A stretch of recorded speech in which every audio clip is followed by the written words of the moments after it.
মহারাজা জগদীপেন্দ্র নারায়ণের স্মৃতিতে নির্মিত সুইমিং পুলের শুভ উদ্বোধন হলো। দিনহাটায় মহারাজা জগদীপেন্দ্র নারায়ণের মূর্তি রক্ষায় নির্মিত একটি আধুনিক সুইমিং পুলের শুভ উদ্বোধন করা হলো শনিবার। একটি বর্ণাঢ্য অনুষ্ঠানের মধ্যে দিয়ে এই সুইমিং পুলটি এলাকাবাসীদের জন্য উন্মুক্ত করে দেওয়া হয়। উদ্বোধনী অনুষ্ঠানে প্রধান অতিথি হিসেবে উপস্থিত ছিলেন উত্তরবঙ্গ উন্নয়ন মন্ত্রী উদয়ন গুহ, উপস্থিত ছিলেন প্রাক্তন মন্ত্রী বিনয় কৃষ্ণ বর্মন, জেলা পরিষদের সহসভাপতি আব্দুল জলিল আহমেদ সহ একাধিক গণ্যমান্য ব্যক্তি।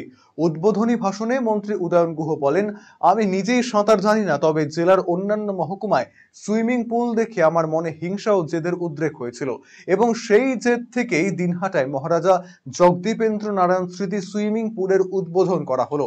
ওই এলাকায় অনেক শিশু কিশোর এই সুইমিং পুল থেকে উপকৃত হবেন বলে মন্ত্রী জানিয়েছেন সকলের সামনে।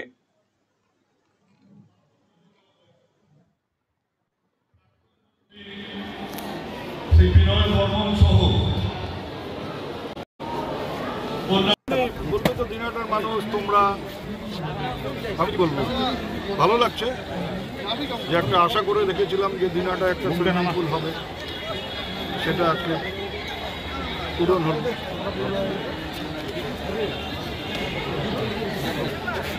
সাঁতার মানে একেবারে ইনফ্যান্ট থেকে শুরু করে আর কি শুরু হয়ে যাবে, যারা সাঁতার শিখবে তাদের জন্য সব ব্যবস্থা। কবে থেকে সাধারণ মানুষের জন্য করে দেওয়া হবে? এই মাসে হালকা বেশি দিন চলবে না, এখন শীত ঠান্ডা পড়ে গেলে তার বন্ধ হয়ে যাবে। কত টাকার ব্যবধানে এই 5 কোটি 75 লক্ষ।